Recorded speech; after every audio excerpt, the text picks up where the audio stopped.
visitors, welcome back. Welcome back. Isaiah 23 through 25. Yeah, we're not that far away from the midway point, but we still got a ways to go, but we are making some progress. So, not typically the disclaimer any teacher would want to start a class with, but I recognize that in working through these chapters of 13 up through 23, which we're going to hit tonight, and then moving on to another small 4-chapter section, I think these are probably the chapters. I'm not saying they are exclusively, but I think these chapters are probably some of the most difficult chapters for people to work through when they're reading through the Isaiah scroll, mostly because you have disproportionate oracles pronounced against nations, figurative language being used, and you're trying to get a sense for, historically speaking, when did this happen, how did it happen, and especially if you're trying to approach it from a hyper-literal standpoint. In other words, every single one of these details, when did this actually transpire, the stuff of which scholars still continue to haggle over to this day. And with respect to that, we're looking at it from a solely eschatological standpoint. Did this happen in history, or is it yet to happen in history? I think it can really disorient us from what the prophet is actually trying to say, and the reason for why these messages were orchestrated in the way that they were, all right? So having said that, I didn't really draw attention to that in the past, but as we're working through the last, I don't know, maybe fourth of this material from 13 all the way up, even though I said it ends at 23, and then there is a new section coming up at 24 through 27.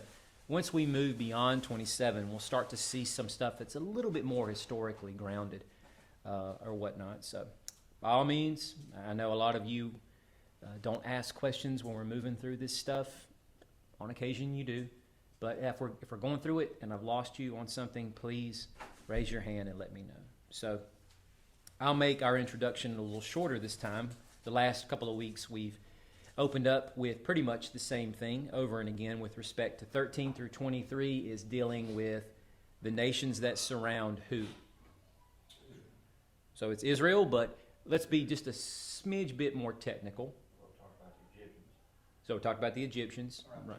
Judah, right.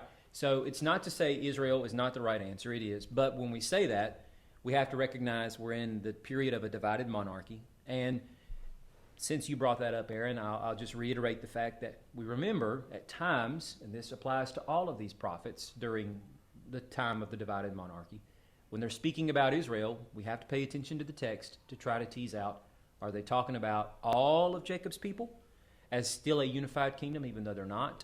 Or are they actually talking about the northern kingdom? Okay. So we've been dealing with these nations, and we have worked through the material from the vantage point of trying to understand and see that the reason why the prophet is addressing each of these is because he wants Judah to ultimately grasp onto the understanding of what primary concept, that these kingdoms can provide what to Judah. Or that, and the inverse of that would be that they can't, right? Judah might be looking to them, forgive me, poor wording of the question, that they might be looking to these kingdoms to provide protection for them, but they can't. And that Yahweh wants to strip away any understanding from their minds that they might be able to do the thing that conventional wisdom would lead them to in their day. Draft a treaty with one of these nations. Help me, I help you, and hopefully together we can prevent Assyria from coming in and taking over completely. It will not happen, right? In the end, Yahweh will stand alone as Judah's only hope. So picking up in chapter 23, where we left off last week, we'll read the first 7 verses. A pronouncement or a burden, a massah, concerning Tyre. Wail, you ships of Tarshish, for your haven has been destroyed. Word has reached them from the land of Cyprus. Mourn, inhabitants of the coastland, your merchants of Sidon, or you merchants of Sidon. Your agents have crossed the sea over deep water. Tyre's revenue was the grain of Shahor, the harvest of the Nile. She was the merchant among the nations. Be ashamed, Sidon, the stronghold of the sea, for the sea has spoken. I have not been in labor or given birth. I have not raised young men or brought up young women. When the news reaches Egypt, they will be in anguish over the news about Tyre. Cross over to Tarshish. Wail, inhabitants of the coastland. Is this your jubilant city whose origin was in ancient times, whose feet have taken her to reside far away? A disjointed break here, but we're going to try to break this down. He's not done addressing them yet. There's still much more to follow. But in working through this, first thing I would draw attention to is, unlike what we've seen working through chapters 13 all the way up until this point, there have been many moments where I've tried to instruct you, don't pay attention to the subheadings. Instead, read the text and let the text speak. In some of the more recent chapters we work through, we have seen that Isaiah employs what seems to be code speak, that he's referencing Jerusalem as a valley of vision, or he's calling Edom Duma, or Babylon the desert by the sea. And of course we wonder, why doesn't he just call them by the name that corresponds with that, to make it as easy as possible to the reader to understand? And there are reasons for that. But that aside, the text actually does bear this out in the basic Hebrew. This is a direct message to Tyre. This is to dispel any question whatsoever as to who this is being addressed to. In keeping with what we've looked at in previous weeks, if you can see up on the map there in the upper right corner, even though I've tried to zoom in a little bit more on the coastland of Tyre, this is in the upper northwestern quadrant of Israel's holdings. And so, of course, they do share a southern border with them, and in times past have had relations with them, at least in the sense of good friendship between Hiram, the king of Tyre. He may have been king of all of Phoenicia, perhaps, but certainly the city-state of Tyre. And by virtue of that, during the days of both David and Solomon, he provided lots of cypress, cedar wood, various other things to help build palaces and the temple there in Jerusalem. But anyway, we are told, "Wail, you ships of Tarshish." Now, we may not do this with every single city that pops up for us, because, granted, in any portion of biblical text, we might have, especially if we're looking in the pages of Joshua, a smattering of cities and villages, many of which are lost to antiquity, and we have absolutely no idea where they are. Some of them... What's that? Yeah. That's exactly right. He did try to go to Tarshish. And so with that in mind, bringing that into the text, we might ask the question, where is this place? Now, it's not really of pivotal importance, but it is west, and seemingly it's an attempt to try to get as far away from the object of where Jonah was supposed to be going, which was much further east, off to the Assyrian kingdom, which Nineveh is across the Mesopotamian River Valley. Having said that, though, let's get a little nerdy with this. Tarshish, depending upon your study Bible and any information that it may provide you with, has often been thought as potentially being Spain, and there are good etymological reasons for that. What I mean is we're looking at the study and practice of understanding where words come from, and that several languages that may share a root language may look very similar with respect to the way the word is spelt and or pronounced. With that in mind, though, just because we have a city name that is somewhat similar to the biblical rendering of the name doesn't quite mean that city that the scholars and or historians, archaeologists, and whatnot think is that city is indeed that city. So Spain would be a very good candidate. Obviously, it fits the bill of being far west in comparison to the biblical lands of Israel and the surrounding kingdoms.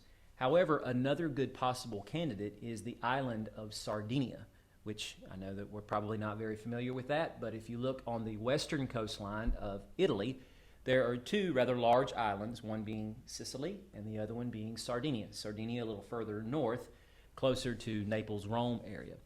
The only reason why this matters is because in some cases, as goes biblical context outside of this chapter, there is a little bit more that fits into the narrative and the context that situates the city where it is. But the reason why it matters a bit more in this particular context is what's going on geopolitically at this time. Here it's a pronouncement concerning Tyre. Why are the ships of Tarshish, or better yet, the sailors manning them, told to wail? Because if Tyre is, let's just say this is the coastal region of the ancient Levant, so Israel would be way down here, This is the southern border of Phoenicia, Tyre. And just as a byword here, we need to make sure we also understand there is an island that exists right out into the sea. It's much smaller than that, not drawn to scale, obviously. That also is the city of Tyre, and there's some history to that, but that does get factored into this as well.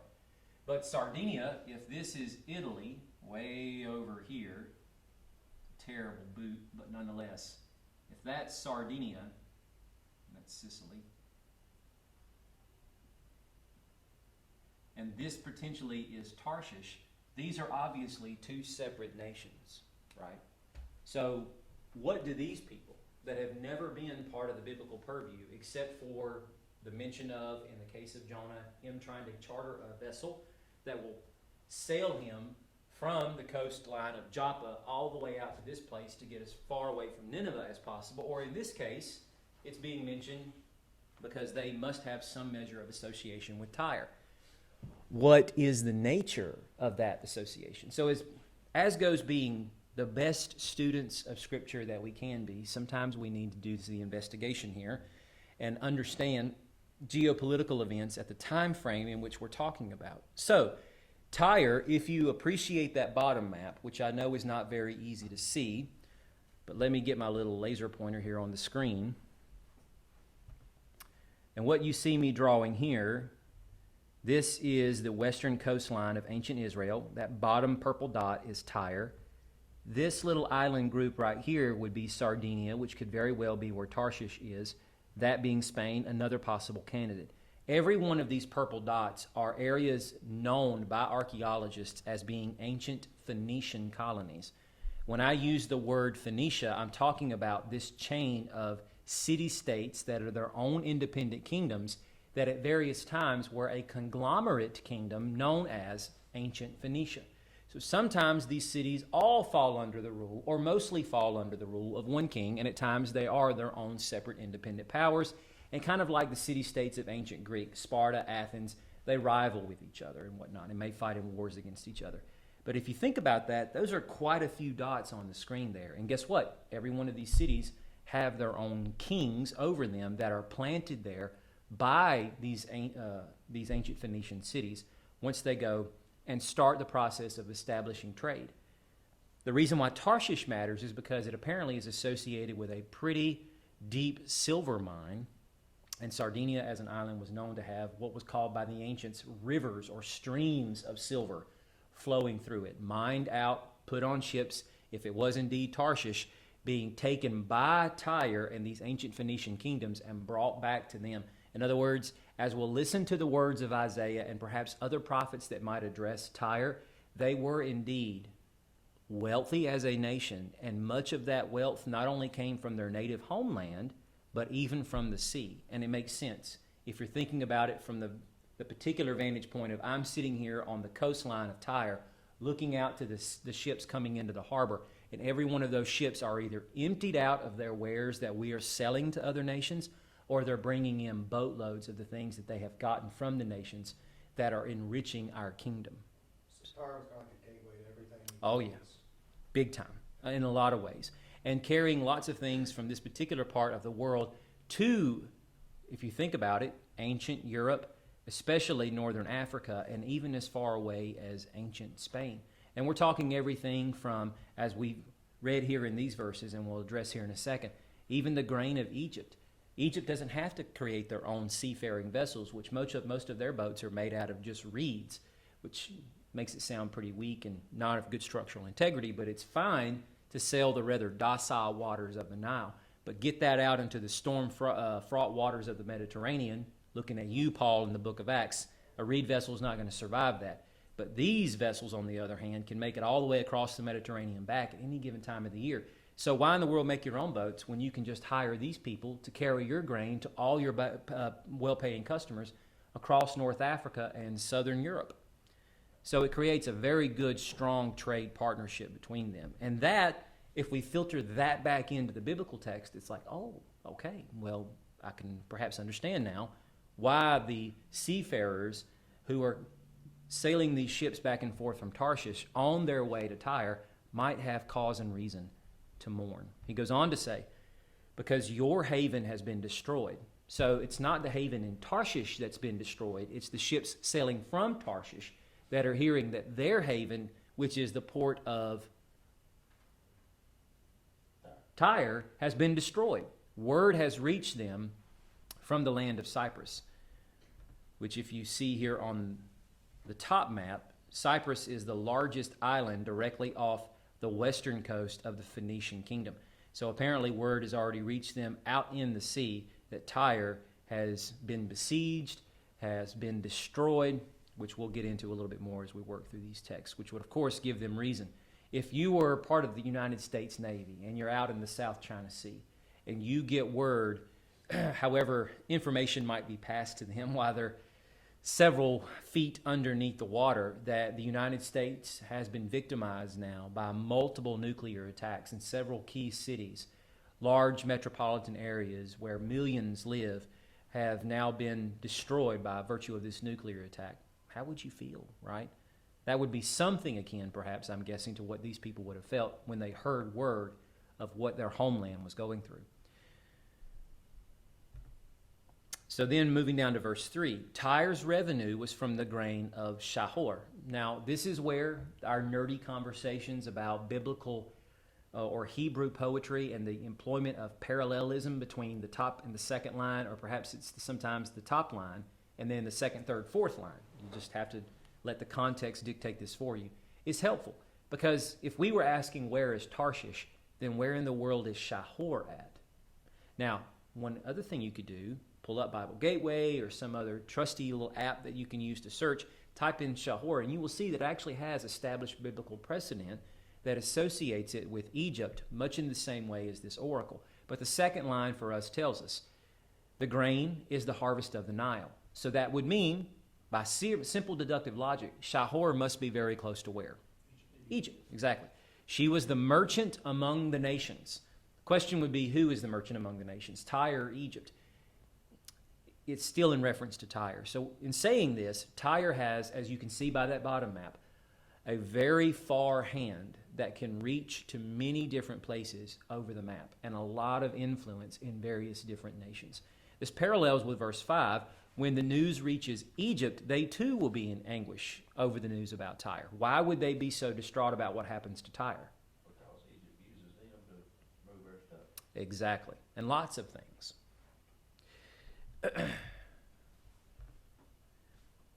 And then we get in verse 4. The sea has spoken. I have not been in labor or given birth. I have not raised young men or brought up young women. Why is the sea saying this? What would this mean? For the sea to say, I have not given birth. I have no young women or young men. It's not provided anymore. Because what has happened to the ones who are there? At least in Tyre. They died. So many of them have become casualties of war. I'm guessing, as some scholars seem to hint at, this may be part of an ancient myth that comes from the understanding of how Tyre became a nation in and of itself.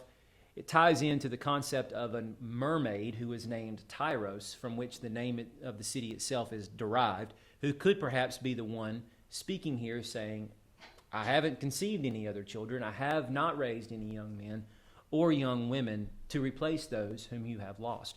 Now, if that were the case, you might be asking, why in the world would Isaiah be employing myths as part of a divine revelation to a particular people group, whether we're talking Israel or another nation? But This is when they turn around naked. right. But he has actually done this before, and he will do it again. In fact, in a few chapters removed from this, we're going to see him talking about the slaying of the great sea creature Leviathan.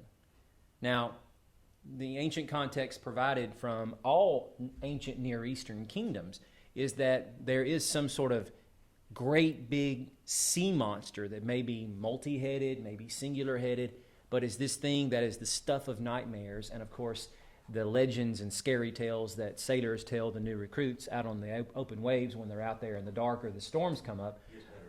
Right, about what will happen, if Leviathan, or you give it another name, winds up busting up out of the waters and we're all going to wind up dying, right?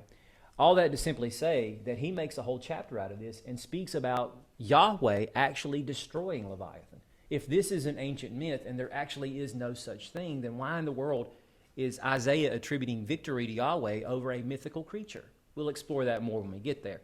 But just tying these two things in together, if indeed this mermaid, the stuff of legend obviously, is perhaps the backdrop for the person speaking saying, I have no more children to give you to replace what you've lost. If we're wondering why he would do that, then just understand it's a common tactic that Isaiah uses all throughout the scroll. And then we go down to verse 7, whose feet have taken her to reside far away. Okay, so we're talking about Tyre, and her feet have taken her to reside far away. That may sound on the surface like she's retreating to go somewhere else or moving to go somewhere else. But in light of what you've learned in just these last few minutes, what else could this potentially mean? Carried off to exile. Could be. So there's the possibility of that. What else? No. That it's gone. Okay. It may very well attach to what Aaron just said. One thing it could very well mean, though, is consider all those purple dots there on the bottom of the screen. If they have basically worked to colonize much of the ancient world, all across these two major continents that border the Mediterranean Sea, then again, unlike many of these other lands in the biblical realm who are mostly established right where their borders keep them confined, Tyre is unlike that. Again, having colonies all over the place, that indeed her residence has been strewn far and wide, just about as far as anyone has any real knowledge of with respect to the ancient world, or at least this particular portion of it. So this is part of the reason why I prefaced our lesson tonight with the statement that I made. Working through this particular oracle might seem a wee bit dry, but there are a few nuggets here and there for us to latch on to. But having said that, when we get to the end of it, hopefully we'll all come together and it will make a bit more sense. So just bear with me. Reading verses 8 through 14. Who planned this against Tyre? The bestower of crowns, whose traders are princes, whose merchants are the honored ones of the earth. The Lord of armies planned it, to desecrate all its glorious beauty, to disgrace all the honored ones of the earth. Overflow your land like the Nile, daughter of Tarshish. There is no longer anything to restrain you. He stretched out his hand over the sea. He made kingdoms tremble. The Lord has commanded that the Canaanite fortresses be destroyed. He said, you will not celebrate anymore. Ravished young woman, daughter of Sidon, get up and go and cross over to Cyprus. Even there you will not have rest. Look at the land of the Chaldeans, a people who no longer exist.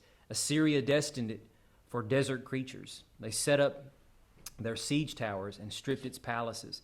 They made it a ruin. So wail, you ships of Tarshish, because your fortress is destroyed. So I thought the Chaldeans were Babylon. that's true. They are. So why does it say they no longer exist? Ah, we'll get to that. Good question. So as we start with the beginning of verse 8, we know who plans this against Tyre. That's dispelled for us when we get to verse 9.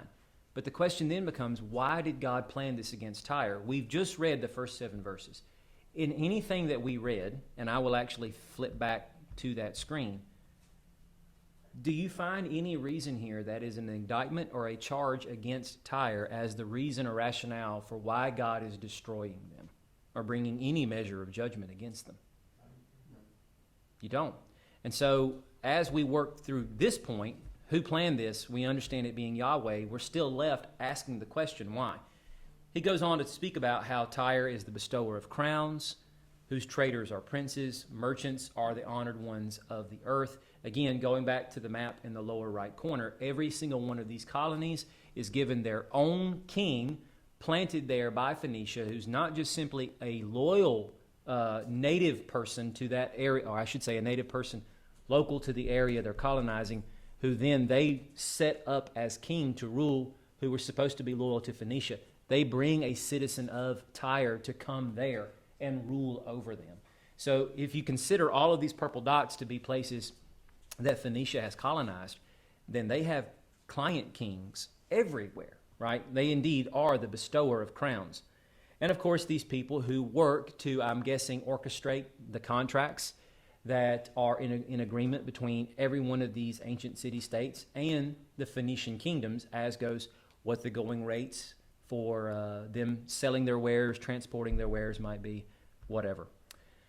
Just understanding a little bit more about the dialogue here and explaining what these statements mean. So moving on with verse 9, we know that God has planned it, and he is planning this to desecrate all of Tyre's glorious beauty, to desecrate all the honored ones of the earth. But still, we're left with a reason, or without a reason, in Isaiah's words. Now, when we get over to a passage like Ezekiel chapter 27, this is another dirge or lament that's thrown out by Ezekiel to Tyre. But I would say, even though we can borrow from Ezekiel, we're talking about two separate, distinct historical periods, all right? In the days of Ezekiel, things are quite different than they are in Isaiah's days. In Isaiah's days, there are still two respective kingdoms ruled by Jewish kings, Israel and Judah. In Ezekiel's days, that is not the case. For almost a century now, the northern kingdom of Israel has been carted off into exile, and the empire that was responsible for that doesn't exist anymore. Their arch nemesis, Babylon, has risen up in power against them, conquered them, and now they're the ones that control everything that Assyria once did. And they're the ones coming to bring judgment against Judah and whatnot, and also Tyre. So then the question becomes, if we know this, then when is this judgment against Tyre actually going to transpire? And would Ezekiel's words be relevant here in this particular case, if the one wielding the hammer is not actually Babylon? And I guess that's a bit of a strange way of saying it, because Babylon, I suppose, would be the hammer and God's the one yielding it. But you understand what I'm saying, right? But we can still at least perhaps borrow some premise from Ezekiel in the sense that he is saying of Tyre, Tyre, you yourself declared, I am perfect in beauty.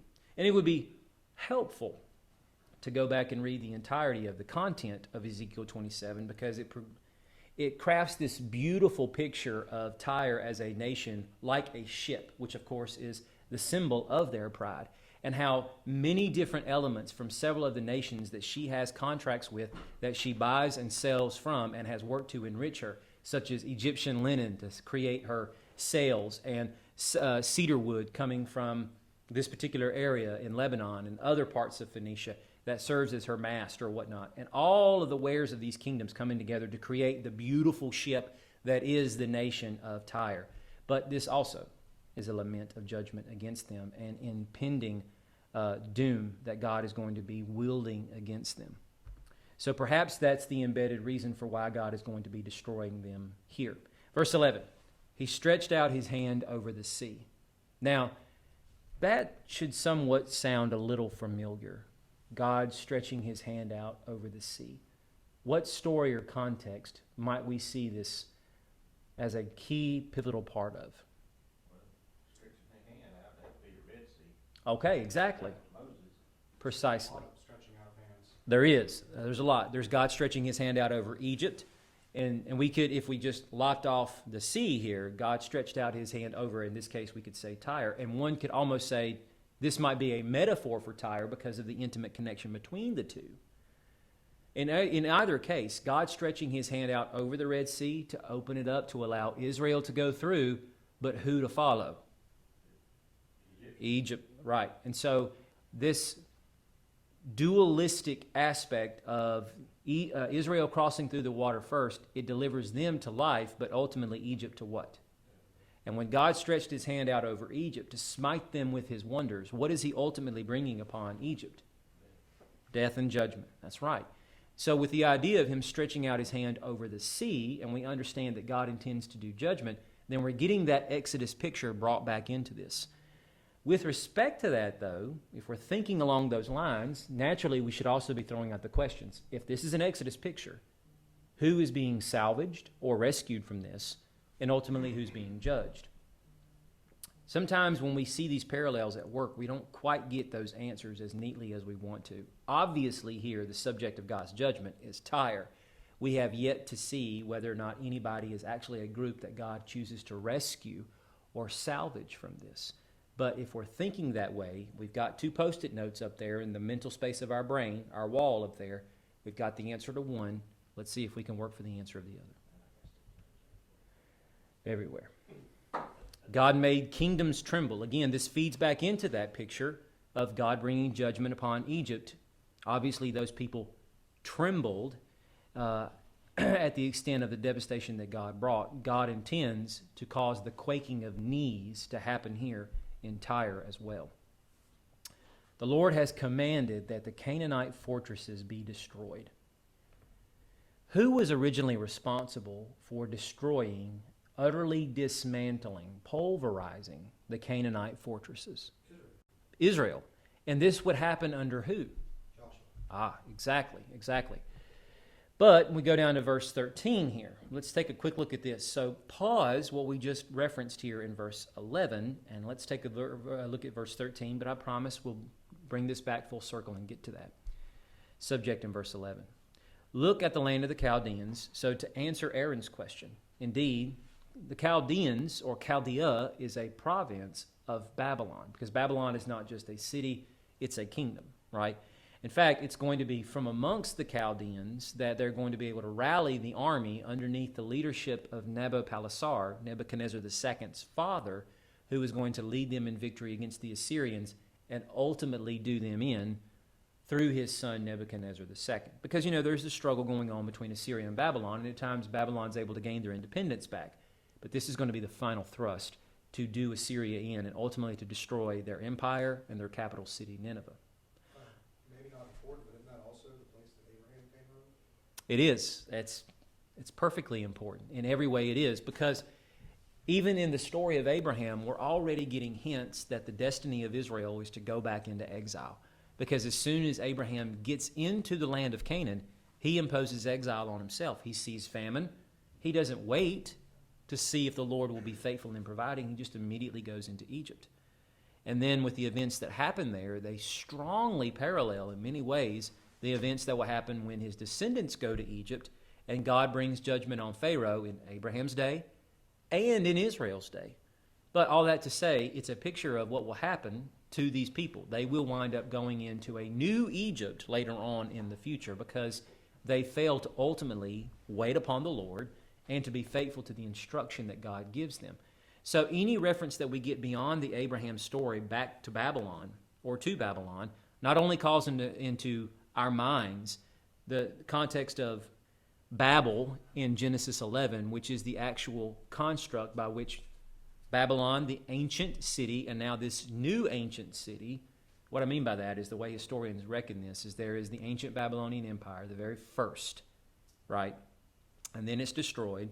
It lays dormant for centuries until the Neo-Babylonian period. That happens under the watch of the Assyrian Empire that eventually conquers the Assyrian Empire and becomes the dominant world power at the time of Daniel and, of course, Judah when her exile comes up. So the land of the Chaldeans, a people who no longer exist. From what you already know, Aaron, and what you pointed out, the fact is that there really isn't a time in any of the biblical sequence that we have all the way up through the New Testament era in which the Chaldeans no longer exist. Of course, they will become a sorely diminished people by the time of Jesus. But having said that, there are still people living around the ruins of ancient Babylon at that time who would be considered Chaldeans. So if we understand that's what history provides us, this is one of those dilemmas that we get brought into as students of Scripture. How literal do we take every aspect of the Bible? Because if this is not meant to be seen by virtue of the evidence that history very strongly, in an almost ironclad way, offers us, then we cannot force these words to be as literal as we would take them. But the question is, if we had Isaiah here and we asked him, are we to understand that the Chaldeans as a people will never exist again from this point of reference? I would imagine he wouldn't agree that that's necessarily the case. This is poetic, therefore figurative language. Some aspects are meant to be taken literally, some are not. And we have to wait for history to play out and catch up with these words that are being prophesied to help us understand to the extent in which they were fulfilled. But to say that they no longer exist must hint at the idea that the Chaldeans, the people of Babylon, have underwent what? Some form of judgment, right? So understanding how the story has played out so far, we've talked about this in previous weeks, Babylon is a pretty formidable power. Who were the only ones on the geopolitical stage who have the power to subdue them? At this point? Assyria. So that must mean then, if the Chaldeans have been the subject of some form of judgment and they no longer exist. Hopefully you're watching me on the screen, if and when you ever watch this out there at Digital Land. Putting this in air quotes, that they no longer exist, is to say that they have been fought against and they have been subdued as a people. So that must mean Assyria, in this constant ongoing battle between these two kingdoms, has gained the upper hand again, subdued Babylon, perhaps installed a new Assyrian king ruling over them to ensure that everything goes Assyria's way in the province of Babylon that they rule over, and hopefully have no more issues with Babylon. Because it goes on to say, Assyria destined it for desert creatures. That means they wrought such devastation on it that now this has become the place of jackals. But that never happens in Assyria's day. Never once. Now, having said that, there are kings, such as Sennacherib, who actually does wind up coming and doing great damage to the city of Babylon. But the city of Babylon itself is a strong, thriving city and kingdom in the days of Alexander the Great, which, if we're talking Assyria and Babylon with respect to world empires, we haven't even gotten to the Persians yet, much less the Greeks that will come after them. And Alexander the Great is so impressed with the way that Babylon looks, he makes it the eastern capital of his kingdom and spends much of his time there. So obviously it never becomes, at least in the time frame of Isaiah all the way up to the days of Alexander the Great, a real place where desert animals come and make their habitats, because no human beings are there to live in their city walls anymore, okay? They set up their siege towers, they stripped its palaces, they made it a ruin. But what we can gather from this is there has been heated conflict, and perhaps at the time of Sennacherib, which is a key player in the days of Isaiah, he's the Assyrian monarch who comes to town when Hezekiah is ruling, and of course we know Isaiah prophesied during Hezekiah's tenure as king, and obviously has a lot of exchanges with him in the biblical text. So all that to say, they're the example here to Tyre. Look at them. Look what the Assyrians did to them. Well, if this is a threat of judgment coming against Tyre, and they're being told to look over at the Chaldeans across the desert in the basin of the Mesopotamian River Valley as the example of what the Assyrians did, then who apparently is the threat to the people of Tyre? Who should they be afraid of? Assyria, exactly. So that helps us more properly situate when this is going on. And that would seem to fit the Assyrian time frame that we referenced just last week when we were talking in chapter 21. Remember, we were working through the concept of, okay, we're talking about the fall of Babylon and whatnot. Who is doing this and when? Is this the fall of Babylon during the days of Daniel, 539 BC, when the Persians come under the city wall that night and put the king to death? Or are we talking about a time before that, in one of these skirmishes between Babylon and Assyria kicked their butt again and then subdued them by showing them who's boss, and by virtue of that, exerted their dominance over them in such a way that we know Assyria is ruling firmly over Babylon again. If we march that concept over here into chapter 23, it really lines this up very well. It makes it make almost perfect sense. We just back up to verse 12. He tells them, get up, cross over to Cyprus. Again, that's that big island up in that top map in the upper right corner of the screen. Cross over to Cyprus, but even there you'll find no rest. Now, the reason why this would be important is because during the time when Sennacherib will come and lay siege to the city of Tyre, though he will never conquer the city, and part of the reason why he won't conquer the city is what I drew up here on the board for you. They always have this easy out. Anytime the mainland gets assaulted, laid siege to, all they have to do is hop in their boats. They sail over here. This entire island, all the way out to its outer perimeter, is completely fortified with walls. So there's actually no landing spot except for the two harbors, the Egyptian harbor and the Assyrian harbor on the top side. But aside from that, it's almost considered to be an impregnable fortress. And for two of the world's mightiest empires, the Assyrians and the Babylonians, they never conquered. In fact, if you had to guess how long Nebuchadnezzar laid siege to that city before he finally gave up and decided to move on, how long do you think he stayed there trying to conquer this place? 6 months. Well, they would siege other cities for years. So how many years do you think he tried to lay siege to the city of Tyre? 13. 13 years of ongoing siege, and he never breached the walls. The only way to siege an island is to have boats floating out there in the water. And that's ultimately what Alexander the Great did, because they get so haughty and high-minded that they think they can't be reached out there in this safe haven. And so what happens is Alexander takes the ruins of the ancient city, and he winds up basically building a causeway out to the island, which causes the thing to fall in just a matter of months. And that today has created something of an artificial isthmus between, or if I'm saying that right, isthmus, I don't know, between the island itself and the actual mainland because of all the silt and deposition that's built up there. It's so wide now that you can actually build stuff on it. But anyway, we're not talking about that little island that's also the island city of Tyre. We're talking about this great big old island here of Cyprus. He tells them retreat there. Well, in the days of Sennacherib, this was well in the hands of the Tyrians. They controlled and ruled over this island. But of course, the people who live there on Cyprus are not native Tyrians. They are their own separate, distinct people. So they have been conquered and ruled over in a rather oppressive way by the Tyrians. So he's saying to them, you can even retreat to your island nation of Cyprus or your island colonies of Cyprus if you want to. That too is going to do you no good. Why? Because you're not going to escape the hand of judgment, which ultimately the Lord is the one who is wielding. So, I forgot, stuff's popping up on the screen here.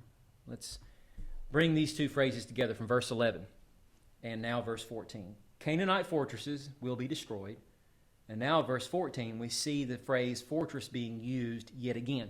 Well, ships of Tarshish, because your fortress is destroyed. So was Tyre kind of like a buffer between Tarshish and whoever might have been conquering from the east? Perhaps it could have been. That would be like a fortress, maybe? Maybe. You know, I mean, these areas, you just look at the red dots on the western coastline there, and every one of these are their own separate city-states with their own armies. But because they share common interests, you know, easily they could wind up coalescing together to become perhaps a formidable foe against, say, the Assyrians. But they probably would need the help of other nations around them and their armies and resources because they're not quite big enough considering the might and the girth of the Assyrian Empire and army. But in verse 11, we have this rather odd phrase. It's a little mysterious because here the Lord is stretching out his hand over the sea, a clear sign of judgment. He's causing kingdoms to tremble. The Lord has commanded that the Canaanite fortresses be destroyed. Okay, that's cool. What does that have to do with this? Well, when we go down to verse 14, and the ships of Tarshish are told to wail because your fortress is destroyed, linking the two together, what do we understand the fortress of Tyre to be in the lens or light of verse 11? It is a blank fortress. The word's right there in verse 11. It's a Canaanite fortress, right? And we understand that Tyre itself must have been marked for conquest going all the way back to Joshua. So that's part of the reason why we understand that story is operating in the background here. We go back to Joshua 19, verse 29. We're not told in black and white, go and tear Tarshish down like you did Jericho. But the boundaries of the tribe of Asher goes all the way up to Tyre. So presumably then, if they are going to be incorporating that within their tribal allotment, the idea would be you're going to have to conquer Tyre. You don't take your border all the way up to that city and say, so everything outside your walls is ours. Hope you're cool with that. Don't really care if you're not. You go up there and you take the city because it is considered to be a part of the region of Canaan, even though Phoenicia itself, as far as history is concerned, is something of a separate kingdom in and of itself. So hopefully that makes sense. Thing is, though, is that obviously when we look back on the biblical history of how things panned out, do we ever actually see Israel conquering Tyre? Does Asher ever actually hold that within its tribal allotment?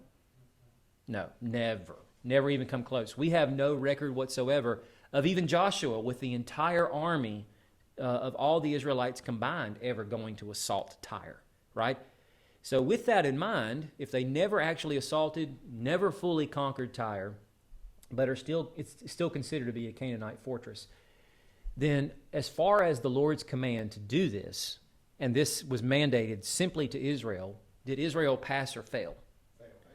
But apparently, whoever God is going to use as the agent here to bring this judgment upon Tyre is going to accomplish this task. How sad is it, though, that the people who were charged with this task by God fail, and God has to use a people he's not covenanted with, and that do not even acknowledge him as God to be the hammer of his judgment against. Wow, so you're saying that his judgment goes back to Joshua. All the way back to Joshua.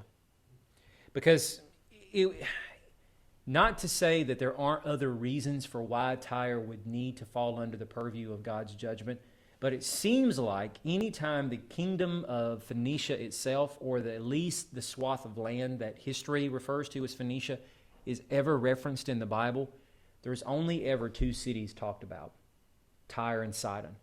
And almost exclusively it's given in that order because of the fact that Tyre is more prominent than Sidon is, or we only ever hear about Tyre that seems to reference all of this area. So if that's the case, and it was allotted to Israel during the days of Joshua, but they never went and conquered it, God doesn't seemingly just scrape these things off the plate and say, yeah, I'm cool with you not doing that. He brings these things back out for the sake of making sure we understand his agenda is what we get in line with, not us bringing God in line with our agenda, which at this point, Israel seems to be completely fine with the idea that Phoenicia has been its own people, their own kingdoms, and we are just simply trade partners with them, or at least in the days of Isaiah, even though it's well past the period of the Omride dynasty in which Omri and Ahab were the founder and the most wicked king of all of Israel's past, but certainly the Omride dynasty. Basically, we're looking to take Tyre and Phoenicia and bringing it into Israel, or incorporating Israel into its territorial holdings in such a way that the line between Phoenicia and Israel would be almost indistinguishable by virtue of the religion that they shared, that being the worship of Baal and Ashtoreth. That's where Jezebel came from. Mhm. Tyre. That's exactly right. Daughter of the king priest. So any questions so far in what we've covered? Guys are doing good with the questions. That's right. That's right. So verses 15 through 18 to round out this chapter. On that day, one of Isaiah's favorite phrases, right? Because this is yet again another day of the Lord. Tyre will be forgotten for 70 years, the lifespan of one king. At the end of 70 years, what the song says about the prostitute will happen to Tyre. Pick up your lyre, stroll through the city, you forgotten prostitute, play skillfully, sing many a song so that you will be remembered. And at the end of 70 years, the Lord will restore Tyre, and she will go back into business, prostituting herself with all the kingdoms of the world throughout the earth. But her profits and wages will be dedicated to the Lord. They will not be stored or saved, for her profit will go to those who live in the Lord's presence, to provide them with ample food and sacred clothing. So let's focus a little bit on verse 17. At the end of the 70 years, is there any significance, you think, to the reference here of 70 years of them being forgotten? That's how long Israel was exiled in Babylon. Perfect. Exactly. So it's not to necessarily say that the people of Tyre are going to be experiencing a full-on exile like the people of Israel or Judah will be. Many of them, no doubt, if they were living on the mainland, probably were deported as exiles by the Assyrians and, of course, the Babylonians. But many people who found refuge in the actual island city were able to hold out through the siege. Obviously, it lasted more than a tenth of a century and outweighed a guy like Nebuchadnezzar. But all that to simply say, if it's not referencing the idea that they would be going out into full-on exile, but being forgotten, considering what Tyre is and the influence they have and why they have this influence, how are they going to be forgotten then?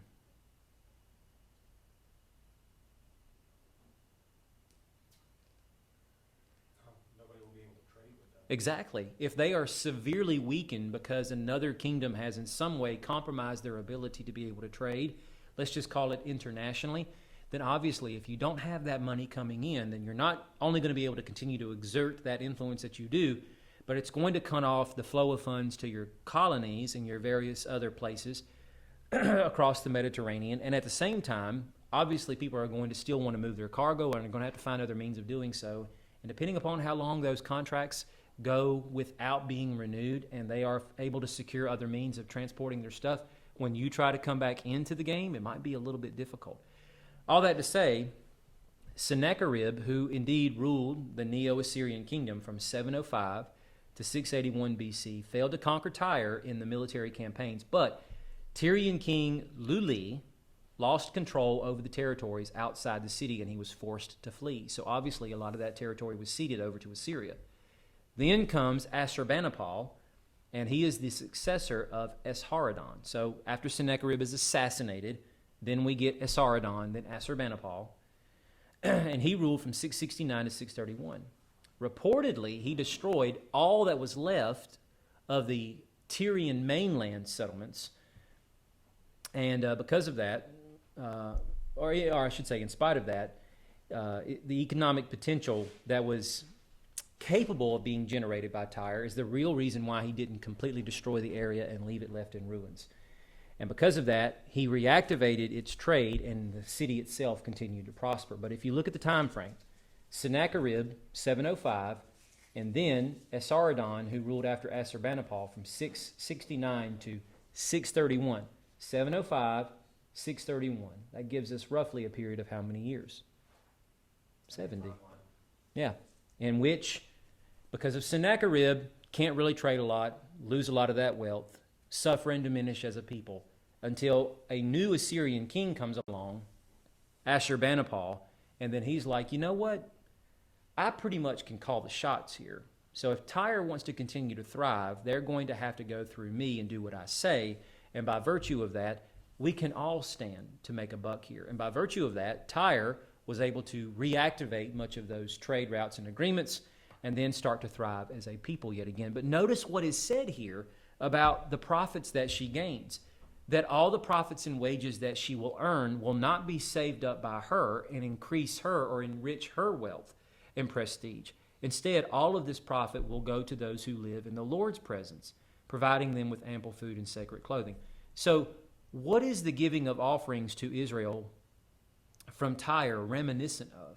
Think about that. All the people of Egypt giving their gold and jewelry and stuff to the Israelites before they left. So the plundering of the Egyptians when the Israelites are coming out of Egypt, that's a very good reference. There's tones of the Exodus story here that we see. Anything else? Can you think of a time in Israel's actual history when they had a good partnership with Tyre, and Tyre ponied up a lot of materials from her own homeland to enrich Israel? And David, right? Because, I mean, that partnership begins first with David and Hiram before that same Hiram forms this friendship with Solomon. And then, of course, the temple and an even greater palace extension is added on. And understand, too, from the reference point of the Psalms, Psalm 87, this is what the writer says. I will make a record of those who know me. These are obviously the words of the Lord. Rahab, this is not the person, this is the sea monster, albeit Babylon, Philistia, Tyre, and Cush. All of these at some point are people who are contentious enemies against Israel. Each one was born there, meaning Mount Zion, in Jerusalem. And it will be said of Zion, this one and that one were born in her. So understand that. This is a song of one of the sons of Asaph. So this was presumably written during the time of exile. So if that's the case, Judah has been carted off into exile. Think of the role that Assyria and Babylon has played. Think of the role that Tyre has played up until this particular point. Amos is another person who winds up singing a rather small dirge or lament against Tyre, but there is one nonetheless that as a contemporary of Isaiah, he is pronouncing judgment against them. And part of that is because of the exchange of people who are captives as Israelites in the land of Phoenicia, that I'm guessing between some sort of military skirmish that happened between Israel and Tyre that we don't have record of. Prisoners were taken by them and then carted off as exiles to Edom, apparently. All that to simply say, Tyre, after the days of Hiram, apparently did not continue on in good relation with Israel, and now they become one of the reference of God's judgment against them. But what have we seen repeatedly? Not in all instances, but repeatedly of all of these nations that we've looked at from chapters 13 up through 23. Many of them, though they befall the judgment of God, or I should say the judgment of God befalls them, what is left out in hope for them? The chance that they will know that He is the Lord and that He will restore. not only Israel, not only reform and remake his own covenant people, but he will actually attach these ancient pagans to his own people. Per Isaiah 19, right? Assyria and Egypt becoming part of the Lord's people, his handiwork. And now, while it's not said here by Isaiah, yet it is by a psalmist in exile, that Tyre will also be considered one of those who was attached to God's people. So any questions on chapter 23? All right, 24. Look, the Lord is stripping the earth bare and making it desolate. He will twist its surface and scatter its inhabitants, people and priest alike, servant and master, female servant and mistress, buyer and seller, lender and borrower, creditor and debtor. The earth will be stripped completely bare and will be totally plundered. For the Lord has spoken this message. The earth mourns and withers. The world wastes away and withers. The exalted people of the earth waste away. The earth is polluted by its inhabitants, for they have transgressed teachings, overstepped decrees, and broken the permanent covenant. Therefore a curse has consumed the earth, and its inhabitants have become guilty. The earth's inhabitants have been burned, and only a few survive. The new wine mourns, the vine withers. All the carousers now groan. The joyful tambourines have ceased. The noise of the jubilant has stopped. The joyful lyre has ceased. We're not done yet. This passage will go on for about another 16 verses. But if you had to look at these verses, what do we not have given to us here? Specific people that are being judged. A specific people group. So we have no city here that's actually being referenced. Now, if we were acting as though we have never read this before, we could hold out for the possibility this may still be true then of who that could be. Oh, I have to pause for a second. I just realized I forgot to answer the other post-it note we had on our mental wall. Who is the people being salvaged and rescued by this? Paradoxically, it's one and the same. Tyre is being judged, but Tyre is also being salvaged by virtue of this new exodus that God is bringing about for these people whom he's judging, yet by virtue of this will also attach to his own people and work to redeem them. Now, back to a regular scheduled program. So, look what is being said here. The earth, or the Lord is stripping the earth bare, making it desolate. If we have to look back at the big stories of the Bible that we've already encountered from the opening pages of Scripture till now, can you think of any stories where we seem to have that landscape of where the Lord has made the earth completely desolate? The flood. Yeah. So it would seem like that could potentially be working in the background here. We go on down to the next piece of this verse, line 3 of verse 1. Twist its surface, scatter its inhabitants. So after the flood story, the next big story we come upon is what? Tower of Babel, where God indeed works to scatter the inhabitants. Both acts of terrible judgment that God brings on the earth. One that destroys all life outside of the ark. Another one that sees the fracturing of humanity no longer as a unified body and peoples, but now into a conglomerate of nations that really are going to be working to tear at each other rather than live in harmony. We get a smattering here of everything from people, priest, servant, master, female servant, mistress, buyer, seller, lender, borrower, creditor, debtor. So basically we're touching what here? Everybody. So no aspect of society will remain unaffected by the judgment of Yahweh. But again, if this is not a judgment being brought upon a certain city here, but rather the entire earth, the question is this the day of Yahweh that is the final culmination of all time, the end of time as we know it, the last and final age in which God is going to come and dwell with humanity? Perhaps that is what we're working toward here. And if that's the case, that would be a nice crown, a cherry on top of the sundae here of what we've looked at from chapters 13 all the way up through 23, where we've touched on all of these various nation groups surrounding Judah, and now we're blasting this out to the cosmos.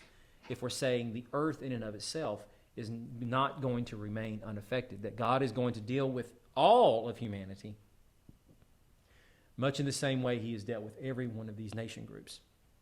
But if you'll notice the title of the slide here, the emergence of Isaiah's paradigm of two cities, which will work greatly to pay off the very last chapters of the Isaiah scroll, starting around Isaiah 61.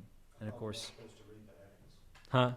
Always supposed to, yeah. We're not supposed to unless I title the heading. Then you're supposed to pay attention to that. Because now what we're working toward here is the idea, again, as we've seen this divergence show up already in previous lessons. There is ethnic Israel, and then there is the true Israel.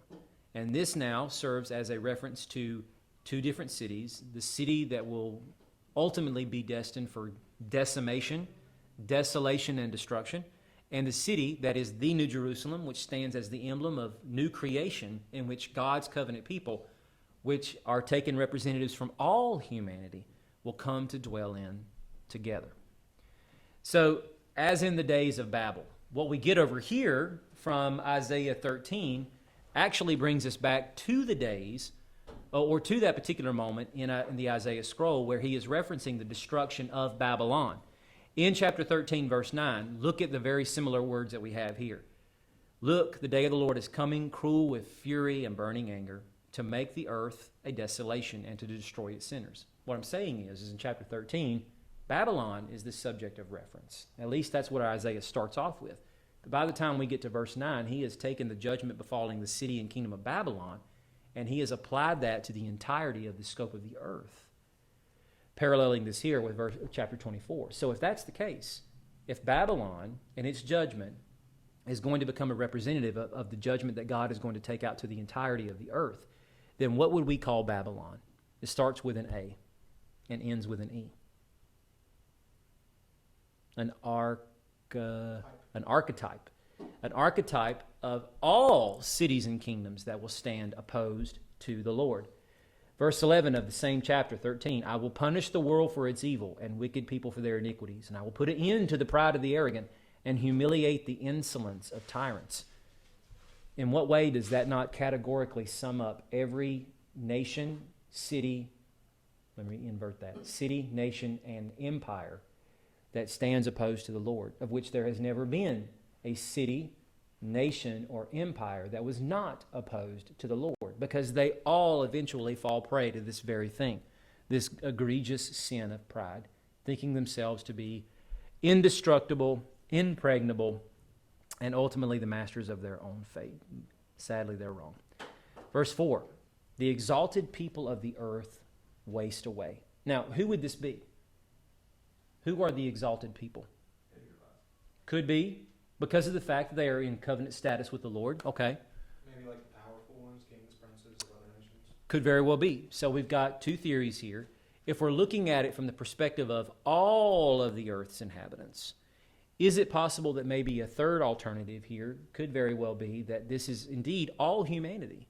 After all, considering all the other members of creation, when we look through the events of Genesis chapter 1, while God does indeed call everything that he made good, what is separate and distinct about humanity from everything else that is a part of creation? Precisely. Which, of course, exalts humanity as the king and queen priest over creation. So I'm not saying that's what that is. Scholars differ on this. There's not really an altogether consensus on it. Well, man, that would make sense because this whole passage is also a little reminiscent of the whole world breaking out of control. Right. Exactly. Which is what we get into with this. For they, humanity, or Adam, have transgressed teachings. Now, some scholars take this as a way of trying to drill this down into strictly Israel, because that seems to be the indictments that Isaiah and many other prophets have brought against them. Part of the reason why they are subject to God's judgment is because as covenant lawyers, this is what they're reminding them of, and why they're showing them they're guilty is because of the fact they've done this very thing. They've crossed over the line in doing the very thing that God said not to do, or failing to do the thing he said to do. So they've acted against divine revelation, but all humanity, in a sense, is responsible for that. Looking at you, Paul, Romans chapter 1, no one is left without excuse in this. Overstepped decrees, or in this case, changed ordinances. Now, we could camp out on this for a while yet, and in an expositional way, try to really understand or unpack what this means, but we don't have time, unfortunately. Broken the permanent covenant. I read in some of the commentaries that I'm perusing through with respect to studying for this, that this may very well be, in the backdrop of what we were talking about, and Aaron kind of summed up a second ago, this may be a reference to the Noahic covenant. So the understanding would be then is that God working through those words of what he expects of mankind, and those words are still applicable even after the events of 2 chapters later, right there at the Tower City complex of Babel. And the understanding that God has indeed revealed himself through creation, the preservative, redemptive act of the flood, which is preserved in the racial memory of all major societies, over 70 extant flood stories on the planet today, from people as Inuit, as Navajo Indians, to major civilization groups that people the ancient lands of Europe and Asia and whatnot.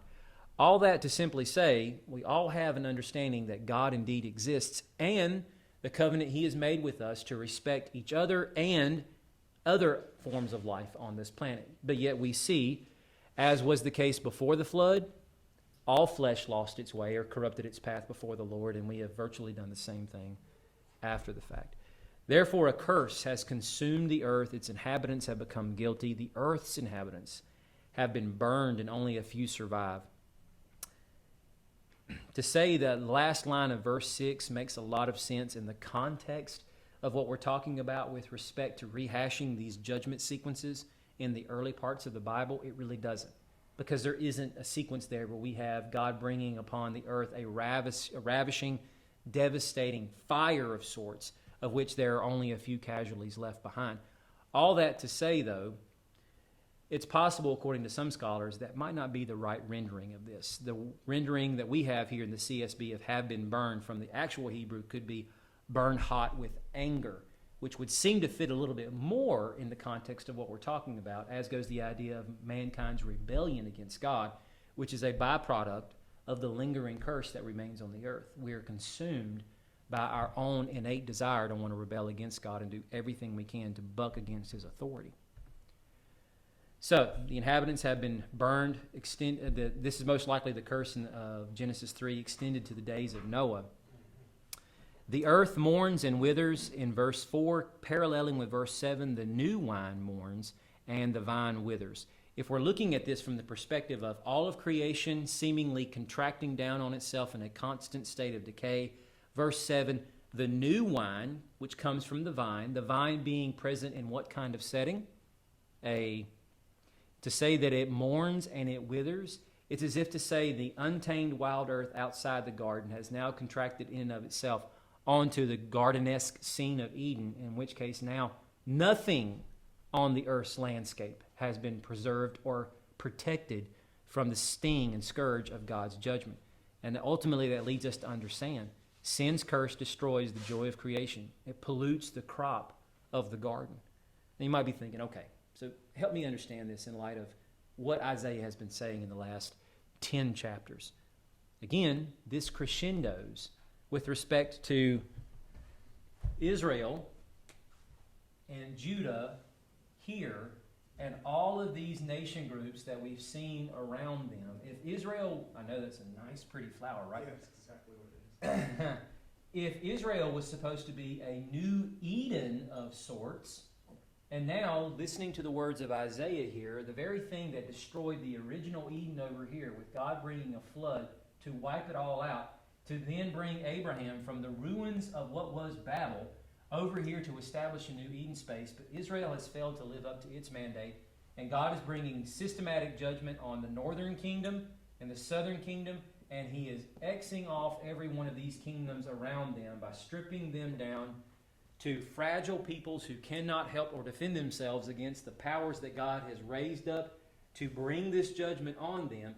Then it only stands to reason. The world, from the vantage point of these biblical writers, is falling to pieces. And while God is not bringing a devastating judgment in the sense of a flood that will destroy it all in one foul swoop, he is bringing a new flood in the form of the Assyrians. And the Assyrian Empire and the Babylonian Empire, again, in some ways, stand as an archetype, not only of how God is going to bring judgment, but ultimately how God is going to judge them as well.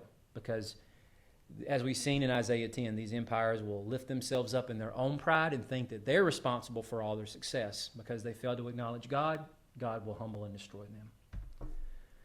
9 through 16. They no longer sing and drink wine. Beer is bitter to those who drink it. The city of chaos is shattered. Every house is closed to entry. In the streets they cry for wine. All joy grows dark. Earth's rejoicing goes into exile. Only desolation remains in the city. But still, we have no specific city being referenced here. Its gate has collapsed into ruins. For this is how it will be on the earth among the nations, like a harvested olive tree, like a gleaning after a grape harvest. They raise their voices, they sing out, they proclaim in the west the majesty of the Lord. Therefore, in the east, honor the Lord. In the coast and islands of the west, honor the name of the Lord, the God of Israel. Seems like we're kind of getting on a positive note here, right? Verse 16. From the ends of the earth we hear songs, the splendor of the righteous one. But I said, I waste away, I waste away. Woe is me. The treacherous act treacherously. The treacherous deal very treacherously. Let's jump in.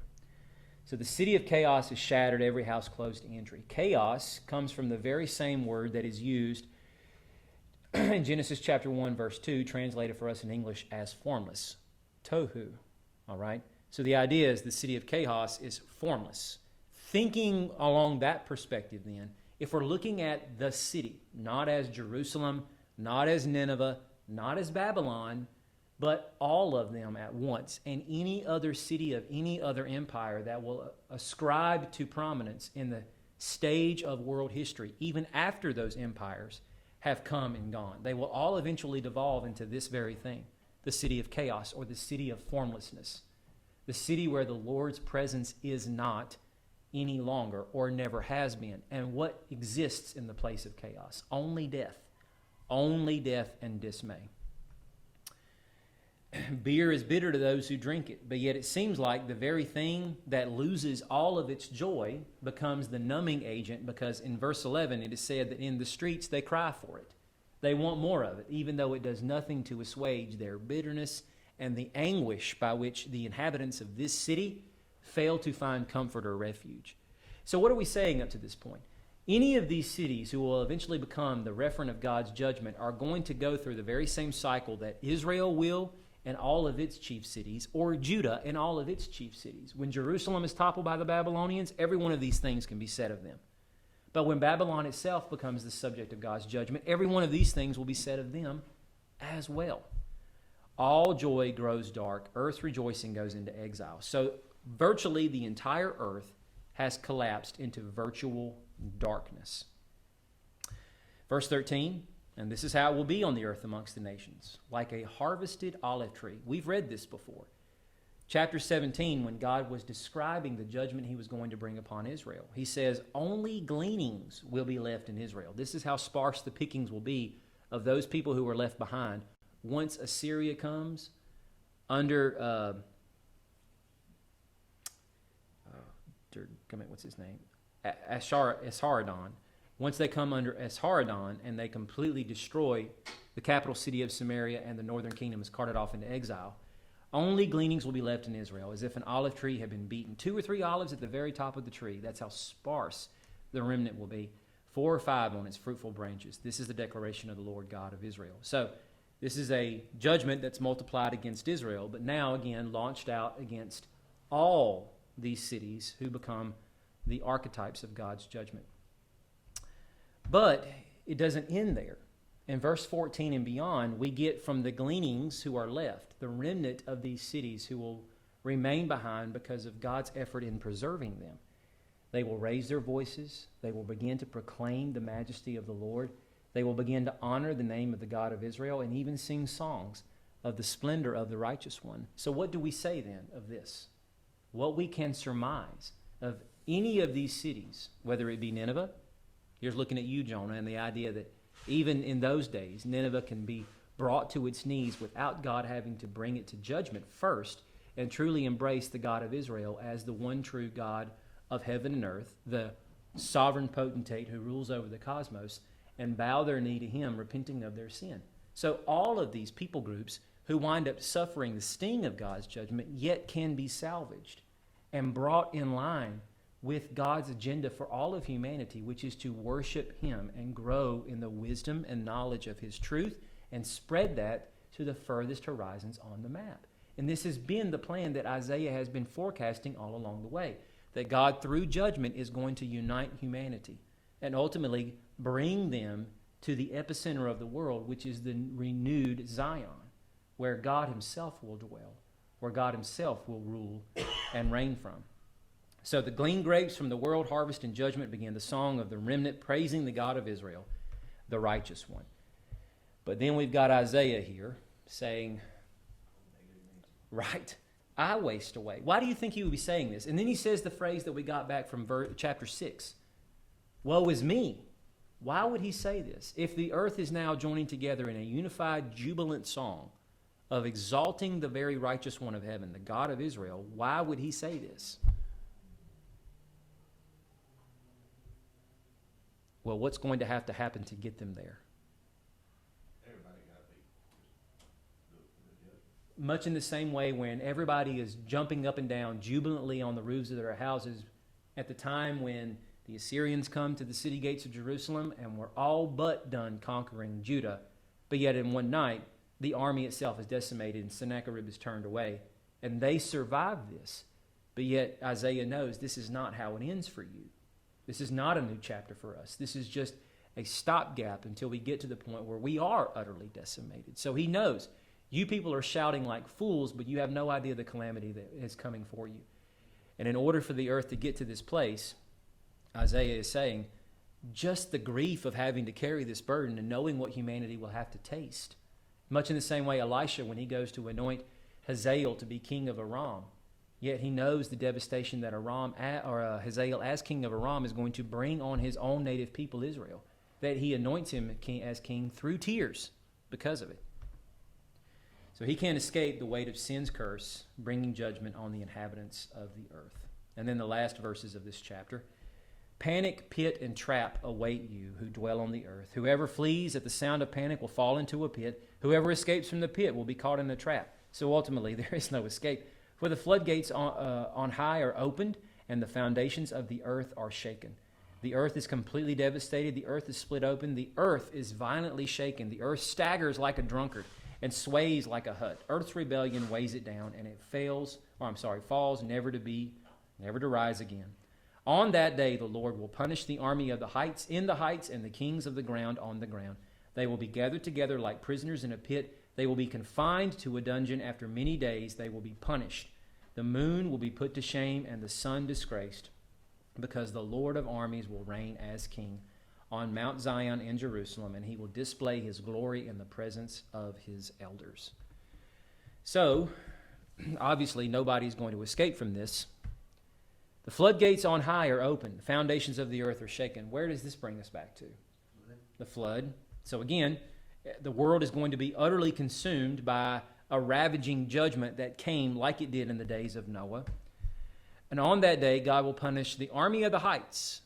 What exactly does that phrase mean? These are the celestial powers, along with the kings of the ground. So this is a judgment that will not only be one of calamity upon those who dwell in the physical realm, but even the spiritual realm and those spiritual powers that are in perpetual rebellion against God and have been from the beginning. Here's looking at the shining one standing beside Adam and Eve in the garden, trying to twist the Lord's truth into something else that is anything but, and by virtue of that, is signifying not only his own desire to rebel against God, but bring the crown jewel of God's creation in line with his own rebellion. So God is going to judge all members of creation, as we see in these words. The moon will be put to shame, and the sun disgraced. But why would that be? Because they're worshipped by some people. Could be. That's a very viable option. What is said here in the remainder of verse 23? The Lord of armies will reign as king on Mount Zion in Jerusalem, and he will display his glory. That's So- right, there won't be any sun because the light comes from the Lord, right? That could be indeed a reference to what John is alluding to there in Revelation, because in some cases he gives us direct quotes. Oftentimes those quotes are being smashed together with multiple verses all rolled up into one, and not even complete verses from those sections he's referencing. But a lot of them are allusions which could be pulled from multiple books in Scripture. This could be one part of Isaiah he's indeed pulling this from.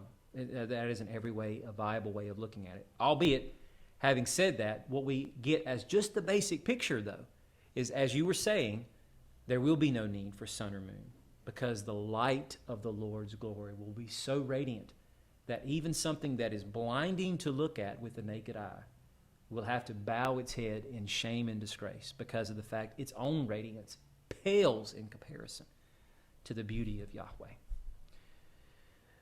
And the Lord of armies will reign as king, right?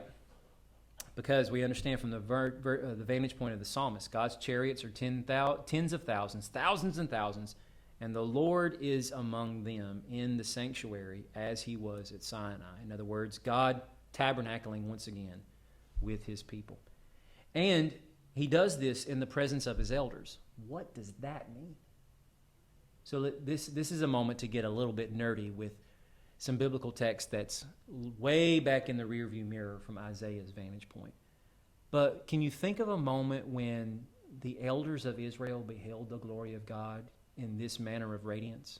Yeah, when they were on Mount Sinai. They were on Mount Sinai, that's right.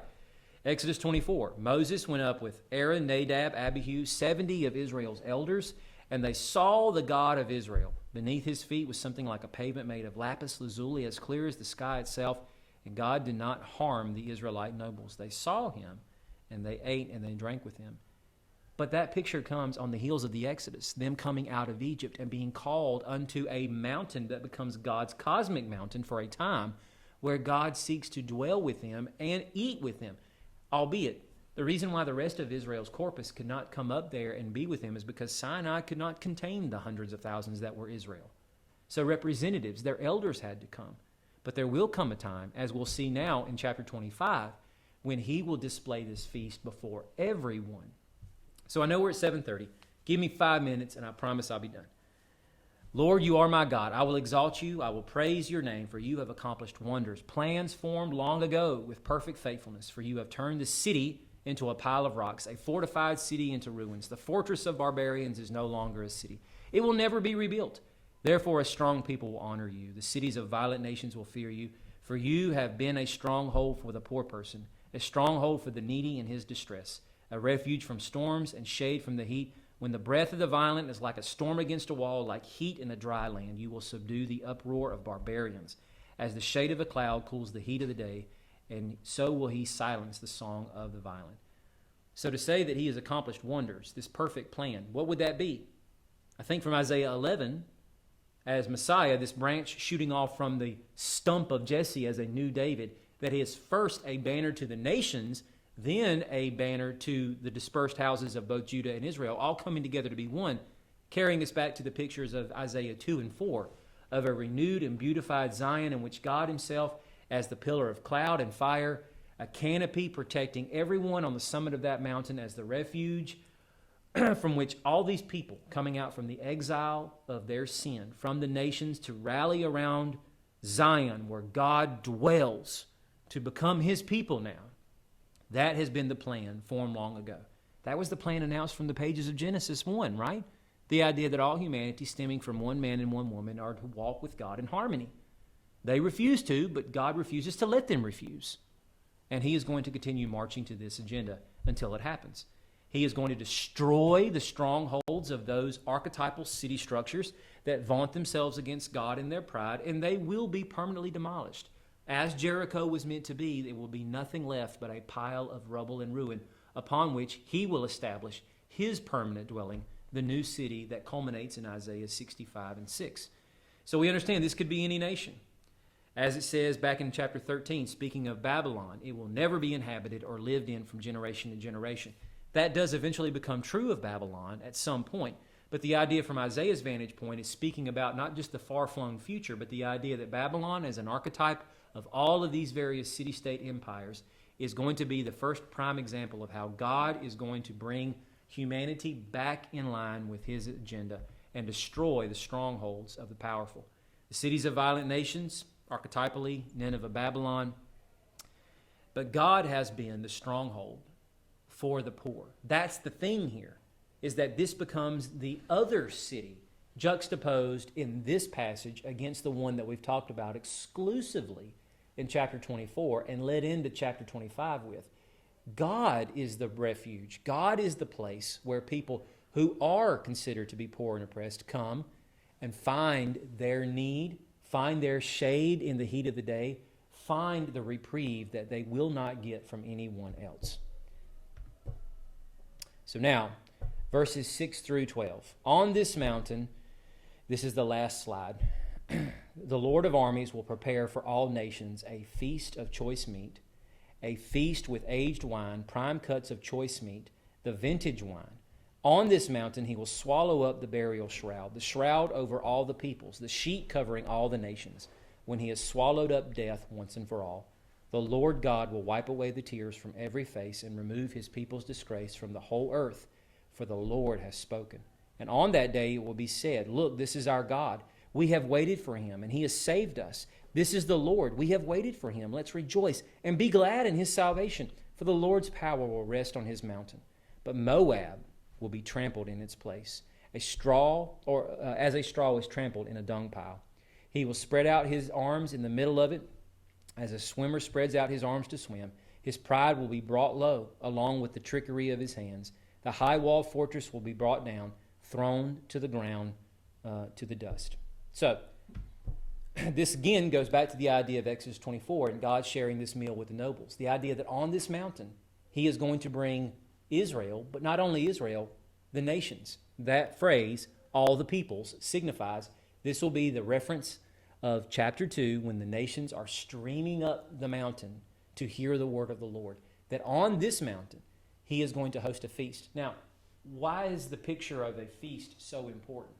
Remember, just last week, we were talking about the destruction of Babylon by Assyria, that when Assyria comes to town and they rebuke them for them rebelling against Assyrian authority, and by virtue of that terrible military conflagration, there obviously are going to be refugees that will flee from the Mesopotamian river valley out to the desert.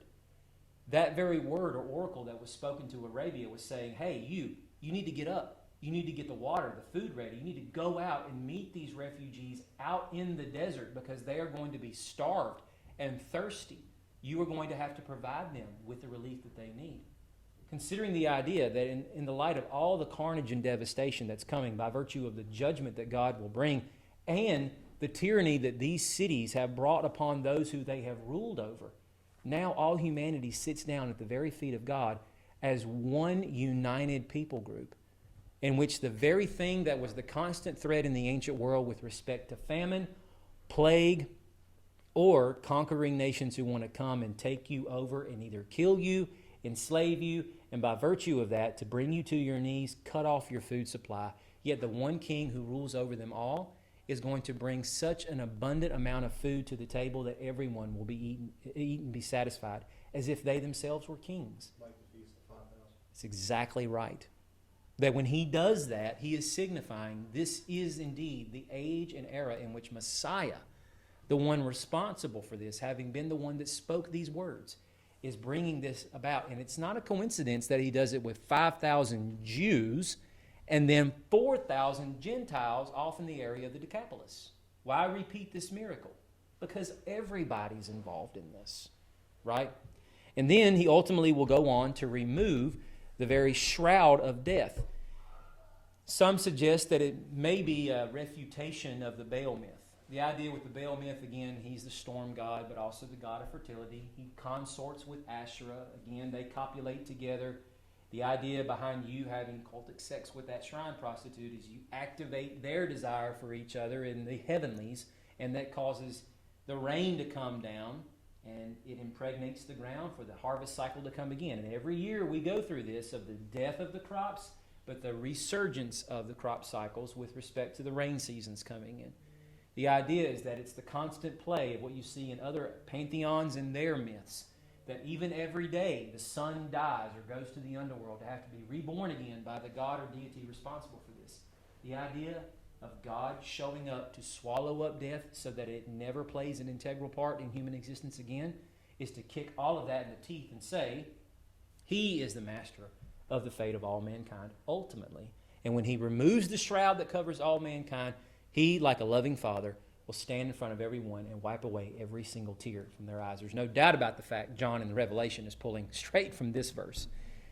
And he removes the disgrace from the whole earth. Now, this is interesting because the only other real phrase we have utilized like this of disgrace being removed comes from the context early in Joshua when they've crossed over the Jordan River and are waiting to go and begin the conquest of Jericho. But before they do that, all the men have to be circumcised. A whole generation of men have been born and raised and have yet to be circumcised. But when he does this, it's interesting that God tells Joshua, I have now removed away from you the disgrace of Egypt. Them not being circumcised was not the disgrace of Egypt. The idea that they have crossed the eastern boundary of the promised land and are now occupying the inheritance that God promised Abraham is to say, your exile in Egypt that kept you bereft of this is done, because now you're standing on it. You're eating from it. So having said that, with respect to the idea of this being something of an exodus for all mankind, to now come unto God's presence at his cosmic mountain to sit at a banquet that he himself presides over, is to say the disgrace of the sin and exile that you once lived in is no more. That's been removed from you because your new identity, hence Joshua and the circumcision, is found in me, from which you now live in this kingdom, my kingdom, of which there will never be any end, and you will never be sent away from. And these people will sing something very akin to the victory song that was sang by Moses and the people. But instead of them extolling God as the rock of their salvation, they will cry with tears of jubilation and joy, "This is our God. We waited on him, and he has come to save us."